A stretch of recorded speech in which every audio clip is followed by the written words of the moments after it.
नमस्कार शेतकरी मित्रांनो, शेत शिवार या यूट्यूब चॅनलमध्ये आपलं मनापासून स्वागत आहे.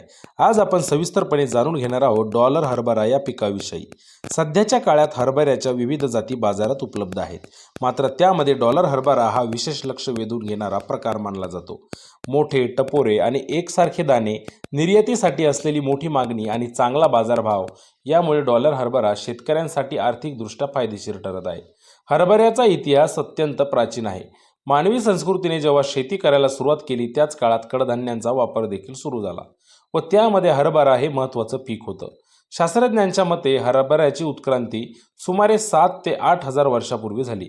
सुरुवातीला हरभऱ्याच्या जंगली जाती उपलब्ध होत्या. त्या जातींमधून चांगल्या उत्पादनक्षम, मोठे दाणे देणाऱ्या आणि रोगप्रतिकारक गुणधर्म असलेल्या जाती मानवाने निवड केल्या आणि त्याचमध्ये विकास केला. कालांतराने आधुनिक संशोधनातून विविध सुधारित वाण तयार झाले आणि त्यातूनच आजचा डॉलर हरभरा हा अस्तित्वात आला आहे. जगामध्ये सर्वप्रथम हरभरा पश्चिम आशिया आणि भूमध्यसागरीय प्रदेशात उगवला असल्याचं मानलं जातं. आजचा तुर्की, सिरिया, इराण आणि आसपासचा भाग हा हरभऱ्याच्या उगमस्थान म्हणून ओळखला जातो. या भागामध्ये हवामान कोरडं आणि मध्यम थंड असल्यामुळे हरभऱ्याला पोषक परिस्थिती निर्माण होते. पुढे व्यापार, स्थलांतर आणि संस्कृतीच्या आदानप्रदानामुळे हरभरा आशिया, युरोप आणि आफ्रिकेत देखील पसरत गेला. भारतामध्ये हरभऱ्याचा प्रवेश फार प्राचीन काळात झाला. ठराविक एका व्यक्तीने हरभरा भारतात आणला असा कुठलाही ठोस इतिहास उपलब्ध नाही. मात्र व्यापार मार्ग, प्राचीन रेशीम मार्ग आणि इतर व्यापारी संपर्कामुळे हरभरा भारतात पोहोचला असं अभ्यासक आजही मानतात. सिंधू संस्कृतीच्या काळामध्ये हरभऱ्याचा वापर होत असल्याचे पुरावे सापडले आहेत. यावरूनच भारतात हरभऱ्याची लागवड हजारो वर्षापासून सुरू असल्याचं स्पष्ट होतं.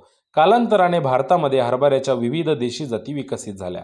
मात्र जागतिक बाजारपेठेची गरज, विशेषतः निर्यातीसाठी मोठ्या आकाराच्या दाण्यांची मागणी वाढल्यानंतर डॉलर हरभऱ्यासारख्या काही जाती भारतात आणल्या गेल्या.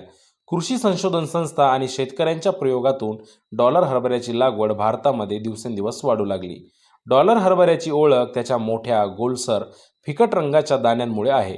सामान्य देशी हरभऱ्याच्या तुलनेत त्याचा आकार मोठा असल्यामुळे आंतरराष्ट्रीय बाजारात याला विशेष मागणी असते. युरोप, मध्य पूर्व आणि काही आशियाई देशांमध्ये डॉलर हरभऱ्याचा मोठ्या प्रमाणावर वापर केला जातो. त्यामुळे या हरभऱ्याला डॉलर हे नाव मिळालं असंही म्हटलं जातं. जगभरातील हरभरा उत्पादनाचा विचार केला तर भारत हा जगातील सर्वात मोठा हरभरा उत्पादक देश म्हणून ओळखला जातो. एकूण जागतिक उत्पादनांपैकी सुमारे 65 ते 70% हरभरा उत्पादन भारतच करतो. भारतानंतर ऑस्ट्रेलिया, तुर्कस्तान, म्यानमार, पाकिस्तान आणि इथिओपिया या देशांचा हरभरा उत्पादनामध्ये नंबर लागतो. ऑस्ट्रेलिया हा डॉलर हरभऱ्यासारख्या मोठ्या दाण्यांच्या हरभऱ्यासाठी ओळखला जातो आणि तेथून देखील मोठ्या प्रमाणात हरभऱ्याची निर्यात केली जाते. भारतामध्ये डॉलर हरभऱ्याची लागवड वाढत चालली असून महाराष्ट्र, मध्य प्रदेश, राजस्थान आणि कर्नाटक या राज्यांमध्ये शेतकरी या पिकाकडे वळताना दिसत आहे. योग्य हवामान, कमी पाणी लागणं आणि जमिनीची सुपीकता टिकवून ठेवण्याची क्षमता यामुळे डॉलर हरभरा रब्बी हंगामातील महत्त्वाचं पीक ठरत आहे. एकूणच पाहिलं तर डॉलर